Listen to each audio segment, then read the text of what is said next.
Oh my gosh! Boy, Listen, Sid apologizes. He's 96 years old, guys. Yeah. And we're at the very other end, and he just couldn't make it. So, but he is at his booth. He will, So come ask him. Well, if you ask him a question, be prepared to listen for an hour. Yes. I actually told him that too, because like I said, I had you guys in the groups online, had you guys separately, and I told them, I said, well, here's how it works. We're bringing it on out, but remember, if you ask Sid something that we're going to go, it'll be great. It'll be awesome. This actually might kind of work out well too, because this way we can just talk to you guys and this particular thing, because his greater body of work and everything else is so encompassing, and when we do panels with Sid, we know that we won't say a word the entire hour, and he will talk. But you know what? It's the best hour. We'd truly be robbing you of the richness of his stories if we were talking. It's best to just let him go and tell you these stories that are just incredible, incredible. Yeah, absolutely. So we could talk about this, and we could talk about this wonderful gig you all did. So I recall this origin story for myself, but I would love for the audience to know anyway. How did this all begin? When did how and when did these characters appear in your lives? Well, I have a real Hollywood story. People ask me how I got the job as Will. I was on Days of Our Lives playing Mike Horton, and a friend of mine, Bruce Ostrander, goes, "Hey, you want to go to a pool party?" I go, "Yeah." It's like the 70s, 74. And you go to this guy named Sid's house. I know who he was. And we go to Sid. I think it's going to be like a big Hollywood party where there were 5 of us at Sid's pool. It's his home. And we're swimming, and I'm talking to Sid, this guy. And at the end of the day, he says, here's a card with the casting director's number. I want you to call her tomorrow. I want you on my show. And that's how they gave it to me. So. Wow. I had a different story. I went on 7 callbacks. But what happened was the week before I auditioned for Land of the Lost, there was a show called Run, Joe, Run, which coincidentally, when we finally aired our show, it came on right before our show. But I auditioned for a one-day shoot, one episode of Run, Joe, Run. And they auditioned like 150 girls, and it got down to 2 girls, myself and Christy McNichol. She got it, I didn't. However, had I got that one-day shoot on Run, Joe, Run, I would not have been available to go on the audition for Land of the Lost. So 51 years later, I am so glad I didn't get Run, Joe, Run, because this has been one heck of a ride, this Land of the Lost journey. Well, it is kind of interesting because Robbie Rist is here too, and you're all part of that very curious generation in Saturday morning history where they were trying to see if live action would work against the cartoon stuff. And honestly, I think Sid was the only one that really sort of cracked that. There were the other shows and stuff like that. And of course, yours, again, one of those few shows that did multiple seasons of. Usually with all the Croft stuff was kind of a one and done, and then they would just sell something else too. And but no, you guys picked it up. David Gerald, coming on in the beginning, former writer for Star Trek, wrote the Tribbles episode of Star Trek, came on in kind of said this too. And again, as a kid, I was like, oh, cool, dinosaurs, kids my age, hiding under my bed from the damn slee stacks, which were nightmare fuel for an entire generation. And then when I revisited it about 15 years ago or something, I was just like, they were really swinging for the fences in maturity in this. For as much as they could. David Gerald, he got all of his pals. Gene Roddenberry, they asked Gene Roddenberry to be our head writer. Sid and Marty did. And Gene couldn't do it, but he said, I've got this young writer named David Gerald who did the Tribbles episode. And so David brought all of his pals, D.C. Fontana, Walter Koenig, Chekhov, the original Chekhov, created Enoch, the talking sleestack, Larry Niven, Spin Ride, all these things. And David said that he told his writers, we're going to write a sci-fi show that airs on Saturday morning, not a Saturday morning sci-fi show. And that's why, even though the budget was small, the scripts, which Shakespeare says the thing, and they're such good science fiction, doppelgangers and antecedents, and Enoch discovers that the sea stock are not from his past. They're going to evolve into these horrible green monsters if they don't stop warlike behavior. I mean, all these amazing sort of principles. And here you were, here you were as two kids, just thrown in the middle of it. What was when you were up for? Okay, what did they tell you kind of up front? You got the part. This is what the show is about. And what was you recall your initial reaction to? We're in a jungle and dinosaurs. What? It was weird. I mean, when I told you I went on all those callbacks, it was basically just my personality. It seemed like that they were looking at and the visual of me. And I would go into the office, and it was the same office every time over in General Studios. And, it would be like some executives from NBC, maybe a director. Sid might be there, Marty might be there. And then Wesley and Spencer, would come through. And then one time I came into the office on one of the callbacks, and Phil Paley was sitting there. He played Chaka, but he wasn't in the room yet. He was just in the lobby part of the room. And I said, "What are you doing here?" And he goes, "I'm auditioning for this show called Land of the Lost." I said, "Me too." Well, we had worked together. We did a Cheez-Its commercial before we did Land of the Lost together. So it was like, wow. Plus, we were Cheez-Its friends. commercial? Why, there is a song from the Cheez-Its commercial. I don't. Picture this: Phil and Kathy as little kids. Like Phil, I think was 8 years old. You were 10 years old. Something like in the that. back of a Volkswagen thing with their parents driving the car, and they had to sing a song. And you can watch it on YouTube. I'll play Phil Paley. Sing it. I like munching. I like crunching. We like eating Cheez-Its. Great cheese taste in every bite. We like eating Cheez-Its. Oh, I love munching. I like crunching. We like sunshine Cheez-Its. I love the wild taste of cheese. Hey, more Cheez-Its, please. They're great crunching crackers. I make It Phil can't get sing. better than that. Good night, folks. Oh man, yeah, that unlocks some gates. So When I found out about it, we started doing when Phil was doing shows with us. I would make them sing it, and they would Phil would go, no, sing it. Because Wesley just loves singing. And any of you who have been by our table, I'm sure you know that he sang the theme song, the opening credit song, the closing credit song, and even when the father left and the uncle came in, they had to go back into the studio, re-record it, and of course, bingo, he sang that as well. So, Yeah. and not too many people remember that. You want to do it real quick? Do you know the third season song? Do you guys remember that song? We had to go in when Uncle Jack came in. Yeah. So I mean, they rushed me into to Michael Lloyd's studio. Michael Lloyd's one of the top producers still to this day of every major artist in the world, and I was in a boy band with Michael, the two of us for Motown. Yeah, there were 4 boys. Obviously, we didn't go anywhere, but and so we had to go and they rewrote the lyrics. And you were singing it, ready? Away. Will and Holly Marshall, as the earth beneath them trembled, lost their father through the door of time. Uncle Jack went searching and found the kids at last, looking for a way to escape from the land of the lost. From the land of the lost. And then Grumpy the dinosaur goes, roar. And that is the music part of our panel. But yeah, I remember the debut and seeing the back of Spencer, just that ongoing clip of him. Can I just tell you that Spencer, he passed away about a year ago. He apologized to us many times. He says, "I am so sorry I left you guys." He says, he regretted it. He did it for financial reasons for all of us. He wanted a piece of the merchandising, and the Cross wouldn't give it to him. They were too cheap.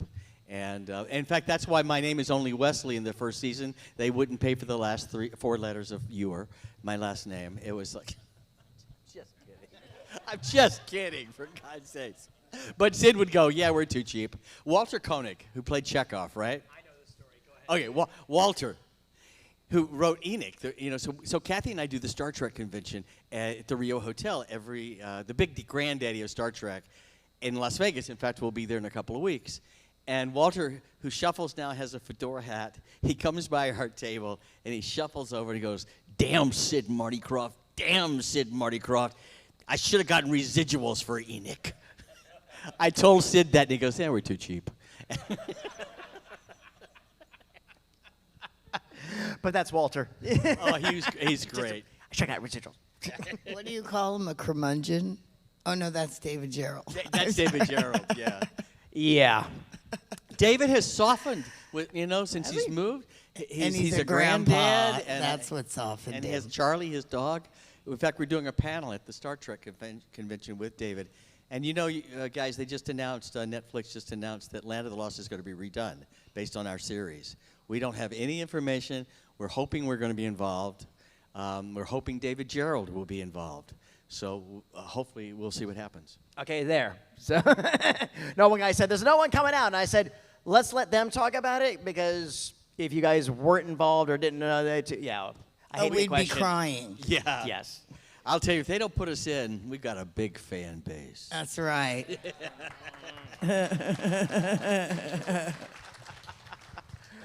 What, again, with they did everything they could with the sets and the effects of the time and everything else, and they squeezed so much that they got out of it. And again, what helped propel all that stuff too was the performances. It's like, you guys didn't see like TV kids. You guys really seemed legitimately like these are kids trying to hold on to a semblance of some normalcy in this insanity. And I really thought that you guys, to this day, I just really think you guys really just did a wonderful job. I got to tell you, Thank you. Kathy's performance, if you see the first episode of the third season after we lose our dad, I just saw it recently. Kathy's performance, remember, she's 14 now. Her performance, when we discover our dad is gone, I sob watching it. It is so raw and so real. In fact, we actually did a couple of scenes at one time. We were for the second season. We saw our mother in the mist, and it was a Sleestack pretending to be our mom and things, and we started to cry and all this stuff. And they came running out of the booth, and the director, I think it was Bob Lally, he goes, "Listen, it's really good, but it's too real. This is Saturday morning. Gotta take it back." He goes, Tone it down a little bit. And when your character is having that argument with Enoch, it's like, when you think it's like, you can change it, you can say it. Enoch's like, "I can't." But Will doesn't accept it. He's really breaking down. He's really emotionally breaking down. And that's something you don't see on Saturday mornings, You don't see a human just falling apart like that, from just the frustration and the desperation. And it reminds us that, we're not supposed to want them to be there. Right. It's like, I love the show and everything else, but you're always like the prisoner. It's like, we're still got to root for them to get away. And again, just great job on that. No, absolutely. And again, it's the writing too. And I had a moment with Sid here at the table yesterday where he was confiding in me if he had a say in everything, that what the opening of the new series would be, which does include us. But it was spectacular. I obviously cannot tell you. But anyway, just that man's mind. Please stop by his table. This is a once in a lifetime opportunity to be with Sid Krofft. Marty left us last year. Ron Harper left us last year. Spencer Milligan left us last year. And it was up until last year, everybody would come to the table and go, "Hey, is everybody still?" "Oh, yeah," except for Walker Edmondson, who played Enoch. And we go, "Yeah, everybody's doing really great." And then last year, boom, boom, boom. What was the craziest day you can recall on the set? Crazy, either good or bad, however you want to take it to. But a day that just struck you as like, oh, is anything going to right today? Or, a Sleestack's head fall off? Don't or, ask me that question.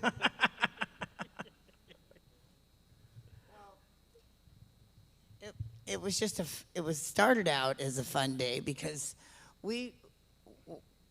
especially Phil and I, we like to get into mischief, Phil Chaka, because we were just a couple of kids, so we were really good friends with the prop master, and he had all the goodies, in his room, so he would hook us up with goodie troublemaking stuff, but we had to do that when we were like on our breaks. But while filming, you had to really take it seriously, and we would get scolded. But all bets were off if Spencer started it. Then we could join in and be real mischievous along with him, because nobody's going to yell at Spencer. They were afraid of him. So we had this one scene by the lagoon. We're supposed to be being chased by the Sleestacks, and we're supposed to strip off our clothes, and just so happen to have bathing togs underneath it. And we're supposed to dive in there to get to the Lost City. And Spencer had gotten together earlier in the day with the paint department people, and they painted a slot machine across his chest. So when it was time for him to strip his shirt off, he's got lemons, cherries, whatever, the old school slot machine on his chest, and he whips it off. Well, it was supposed to be just a joke for the camera crew and the grips and all the guys on the set. It was supposed to be silly. Well, Sid and Marty popped in very rarely on the set, but this particular day, there they were on the other side of the cameras, and not only was it them who are looking at their watches and they're feeling their back pockets to see how much money's flying out of it, but they had the NBC execs with them.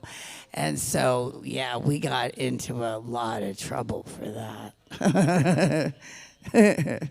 So that was a weird day on the set. I remember That's an oops. my mom was like, "You stay in your dressing room, stay out of that trouble." If anyone asks, you knew nothing.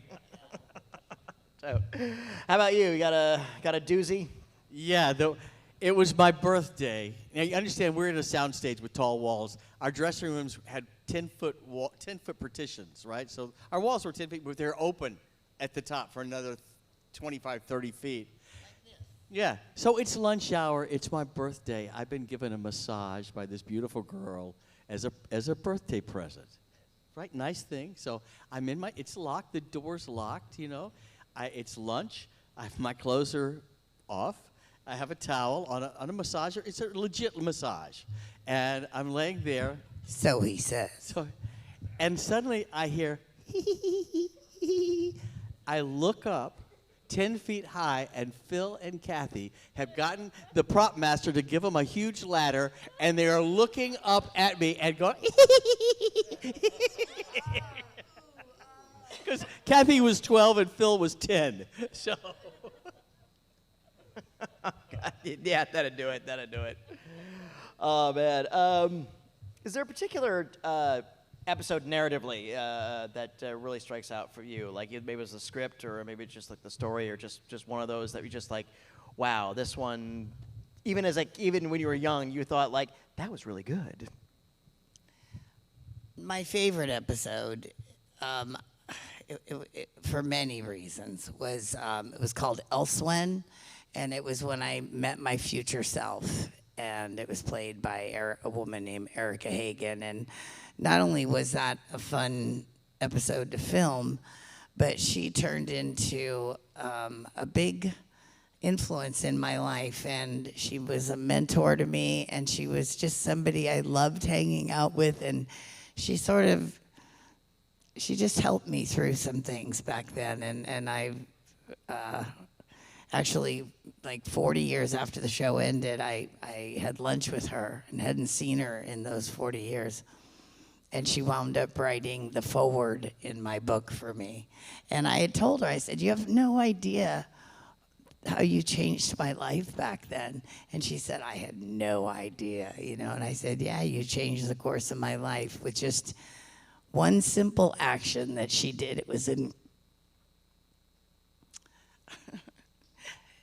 was just a very sweet, sweet act of kindness, and it changed me.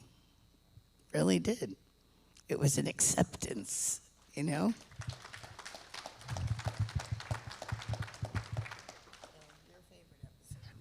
People always ask us if we ever got back, and we did in Land of the Lost. The end of the last episode, first season, it was written in case there wasn't a second season. It's called The Circle. And you guys remember that it's in the Land of the Lost, there's a loop happening, and it keeps repeating. It keeps, we're going over the waterfall, the mist, and then we're going over the waterfall, the mist. And they keep The whole scene is going on in the background. There's like, Enoch's like telling them, yeah. Exactly. Kind of like at our table with the raft. And so that scene, and I go, Enoch. The sound guy back there just like. So I go to Enoch. Enoch, you mean we can go home? He goes, no, Will Marshall, you must go home. 3 must leave, so 3 may enter. And so Marshall, Will, and Holly go through the time doorway, the mist. It resolves itself, the loop, and instantly our doppelgangers, Marshall, Will, and Holly, enter the land of the lost for the first time and discover it as if it were brand new and find the cave and the dinosaurs, and it starts all over again. And that's it. That totally went over my head as a kid. But when I revisited the show, I was like, this is heavy metaphysical stuff. And it's almost kind of really dark, too, because they knew that. They knew we go through this, we get home, but we're screwing over our counterparts in the next parallel universe, and this is a weird chain. So it's almost like the idea of the show is like, how can they break this chain? Right. And one of those couplings can get home. And again, that's the writing, the David Gerald and all these amazing writers. I mean, the show never talked down to kids. The science fiction, they never said, okay, let me explain what a doppelganger is. Let me explain what a time matrix is. Let me explain what. Never. You had to catch up. And it was amazing. And have Walker Edmondson, who was also the voice of Sigma the Sea Monster. Walker, was in that costume and speaking, and the mouth was moving all at once. It wasn't like a person playing Enoch and the Walter's on the side with a microphone. He was in that costume. It all happened in real time. Yeah, and just a fascinating character. Oh. Just a really, really fascinating. And again, like when he found out he wasn't in his past, those are my ancestors. And then later on in another episode, he breaks down. This is his planet's future, and he's so egalitarian and the Platoian. Yes, we got away with this stuff. Oh no. Exactly. Yeah, all this other stuff too. And sometimes he was a friend, and sometimes he wasn't. Yep. He was at the tweener stuff. And but yeah, anybody remembers the show? Was anybody else just absolutely terrified of the Sleestacks? Yes. Okay. You heard that. Marty told me that the Sleestacks, I think it was the 3rd episode the Sleestacks were introduced, and Marty said that the ratings for Land of the Lost became NBC's #1 show, not Saturday morning, NBC's #1 show. That's incredible for a Saturday morning kids show. Yeah. No question of that. Yeah. Well, I'm gonna go out there and take some of their awesome questions. On behalf of everybody here, though, I just want to thank you both. I want to thank you for your talents and the professionalism as kids you exhibited, and the performances you gave, and you've kept coming back on this ridiculous gig that you did. The parents like, you want to be on a show? Sure as it is. And you continue to be so good to the fans and coming out and continuing to take these bows. And thank you for that. Thank you, guys. Just an energy exchange. All right. Who wants to start us on off? I'll take. This gentleman. All right. Hey, what's your name? My name's Jesse. What you got? Did acting in Land of the Lost open up more acting parts for you, or did it hinder it? Well, I continued on Days of Our Lives for another 7 years or something like that. So, no, it didn't hinder me at all, and you never, you do a kid's show and you think, well, okay, this is an incredible show, but, nobody's going to remember it, down the line. 51 years, since it first aired. I mean, who knew? Who knew that would be part of our lives? And I got to tell you, it's the best decision I ever made, because I almost didn't take Land of the Lost. David Merrick flew me to New York, and I was going to go in Candide on Broadway. And I had to choose with going on Broadway or taking Land of the Lost. And I said, I don't know if I want to play a 16-year-old. All right, I'll do it. And thank goodness I said yes. That's good. Good one. Thank you. Hi, what's your name? Diane. When you were playing, so I've watched 1 or 2 episodes kind of recently, and I remember you're playing against, I guess maybe animatronics, like the baby dinosaurs and things like that. So how was it? Were you actually acting against something that was there, or what were you playing against when you were in those kind of scenes? Well, for instance, during the end credits, you see me riding Dopey. Well, today you call it a green screen. Back then it was called chroma key blue, and we had a gigantic blue wall on one of our sound stages. And so anything in the neighborhood of the shade of blue would like disappear, like if like a green screen. So even when we first started, I used to wear blue cords, but from the waist down, I kept disappearing. So I eventually had to go to maroon cords. But so back to the Dopey part, he was just a big blue cylinder. And I jumped up on him like a horse, and they slowly pulled that cylinder across the chroma key, and it too was chroma key color, and they had to slowly pull it to pull the video and the film together so that they could match it, that I was sitting on the back of the claymation dinosaur, so the rope was blue, everything was blue, so it was disappearing, and they would watch the screen as Dopey's pulling, and Kathy, they're pulling it, they're watching it, and they had to do it a couple of times to make sure they got it exactly right. So yeah, it sort of felt like it was real, to some degree as a kid, but the end result, of course, was much more interesting. That's really, yeah. Hey, what's your name? Hi, Joe. I'm curious, because each season was 13 episodes or so, but they were so, special effects laden and stuff. How long, you as actors, how long were you on the working on the show each season, weeks-wise or months? We did two episodes a week, so 2.5 days per episode, and so we were just like, boom, boom, boom. That's why when Spencer took his shirt off at the slot machine, they weren't happy. Literally, it had never been done before, a full half-hour show in 2.5 days, so two a week. That's pretty grueling. Yeah, so going home especially every night, especially for an lines effects and all show. that. Yeah. So 14 episodes, that's just 7 weeks. And that was it. It was like, wow, and then we're out of there. And since I was on Days of Our Lives, I got to do all my scenes for 3 years on Days of Our Lives at first, before anybody else. So the cast hated me on Days of Our Lives, because I would come in the morning, I'd film my stuff and leave, and they'd be stuck waiting for me. And then I'd be in the morning, I'm sad that my girlfriend's leaving me, the mafia's after me, I'm having all these other problems, and in the afternoon I'm going, run Holly, run, there's a dinosaur. And it was the best job I ever had. We got another one. Hey, what's your name? Eric. Hi, Eric, what you got? So you alluded to these great scripts that had all these complicated sci-fi themes. What did you make of them as a kid?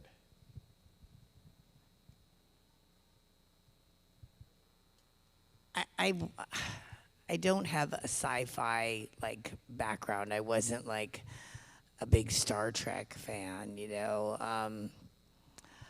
I just kind of We forgive you. What's that? We forgive you. Well, I mean, I was young, I was more into.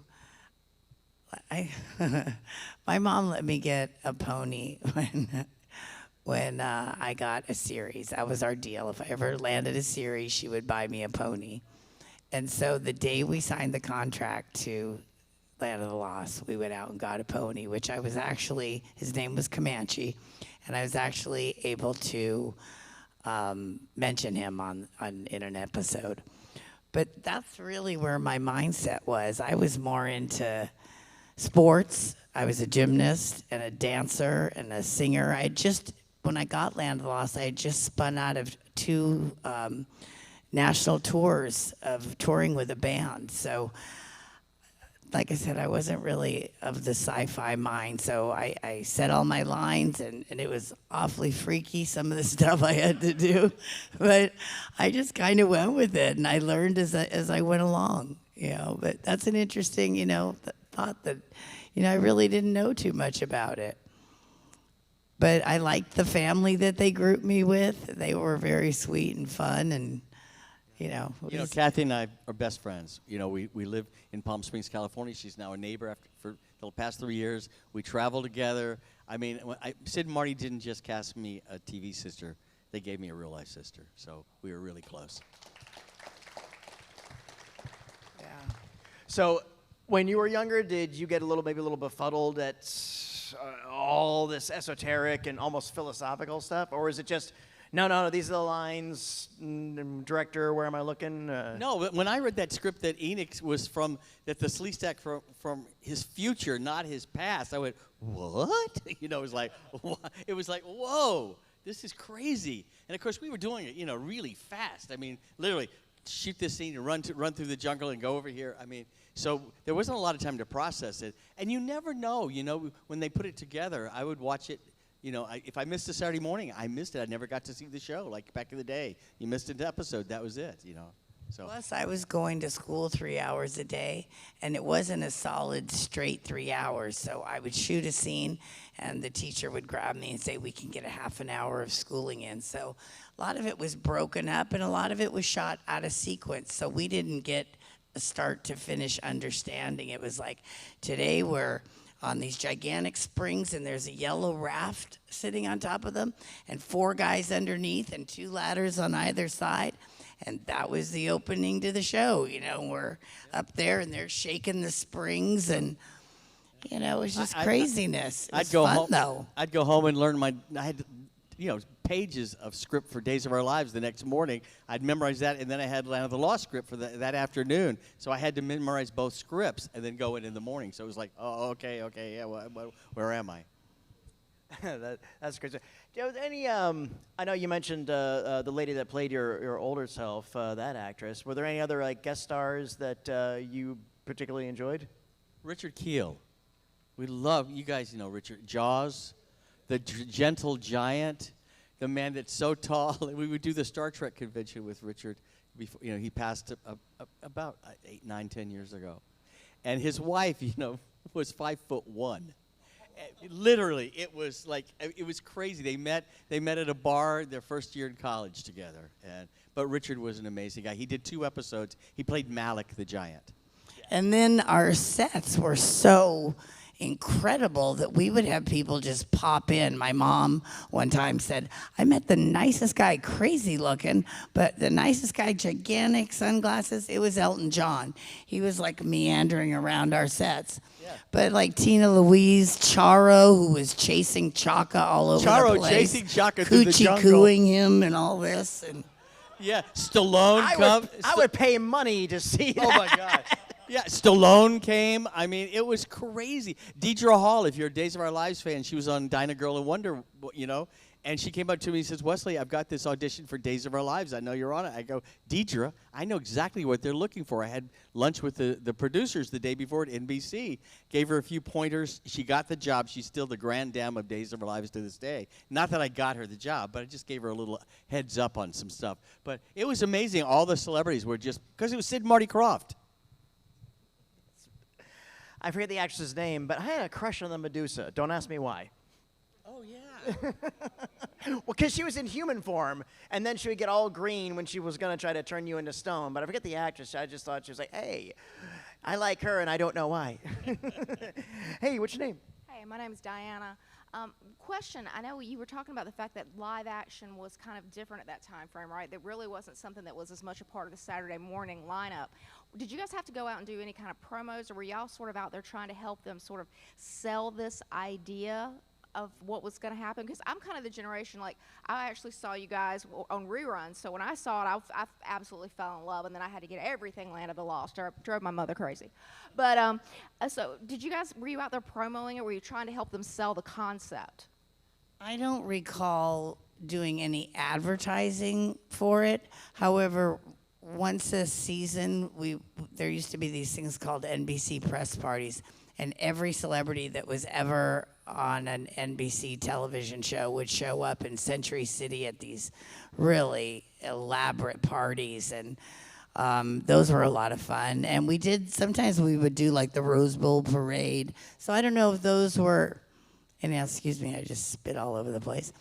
In answer to your question, I don't know if those were a form of advertising, I guess, or representing. Maybe we were just representing. But yeah, those are pretty much the things I recall that we did. Have that removed. Hey, what's your name? Rob. Hey, when the TV show Lost came out in 2000, the mid 2000s, did y'all watch that at all? And were y'all drawing comparisons? I know, like I was, like when they were finding the hatches. I'm like, that's like the pylons. That's like, you know, it's Exactly. I was watching so much of that show Lost, and I'm like, we've seen this already. You're right. And you know what? If you've seen the new Jurassic Park, you guys seen it yet? It's really good. But have you seen the promo with the family in the yellow raft being chased by a Tyrannosaurus Rex? We have found out through the grapevine that it is an actual tribute to Land of the Lost from the writers. Okay, that's at least they own up to it. Yeah, it's nice. Unlike, it's amazing how unlike those bad robot boys. well, it's as Kathy says. I mean, all the like the Spielberg, all the people that have been writing all the great sci-fi shows since. There were little boys and girls watching Land of the Lost with a bowl of cereal, and it affected a lot of people's lives. And we have people that are paleontologists, archaeologists. Two guys came up to our table once in Los Angeles, and the guy goes, "I thought you guys spoke Farsi." I go, "What?" He said, "Yeah, we're from Persia." Before, when it was Persia, he said, "We are now two heads of the Jet Propulsion Lab in Pasadena, JPL." He said, "And because of Land of the Lost, my brother and I, became these scientists. And would you like a private tour of JPL?" Which we did, and got to play with the joystick driving the Mars rover. Nice. We got time for one, maybe two more. Okay, I'll go again, then we'll do one more after that if somebody's got one. Hey, what you got this time? So after he played the Sleestack, did you guys keep up a relationship with Bill Lambier during his NBA years and get tickets and stuff, or not? I don't think One anybody time. did. We saw him one time in Vegas. He was coaching the girls' basketball team, the Aces, and we kind of did a surprise drop bomb on him. And the girls on the team had these little signs that they made with our picture, or a picture of a Sleestack on it, and they all lined up with the Sleestack in front of their face. The Bill came out, then we showed up. And you like to tell that part Well, about he's the bad boy of basketball. He was, he was mean on the basketball court, if you guys know. And he didn't know we were coming. He's 7 feet tall. He was a Sleestack when he was in college. And he didn't, and so he looks around, and all of his players that have the Sleestack face, and we're coming in, and he's like, like this. But we did photos, and the press were there, and all that kind of stuff. So when it was over, he said, I got to go coach. And he left. And the head of the league came up to Kathy and I and said, "I got to tell you something. I've known Lambier since he played college ball, and I have never seen him smile this much." So we took photos with him and stuff like that. And he was really very sweet to Very us. sweet. But Like I said earlier, if you go to our GalaxyCon YouTube page, you'll find the virtual event we did a couple years ago, and we have two of the former Sleestack guys who, they were basically UCLA college basketball players. Right. Yeah, so they too, and they actually have some fun stories about the breathing inside that thing and all that stuff. So, I have a final question. Do you want to take a picture with this wonderful audience? Gosh, yes, please. Okay, everybody, want to come on up? We'll take our GalaxyCon stage assembly. After this, they'll be back at their tables. Don't forget Sid's down there too. They got a lot of stuff. Please go down there and check it all out.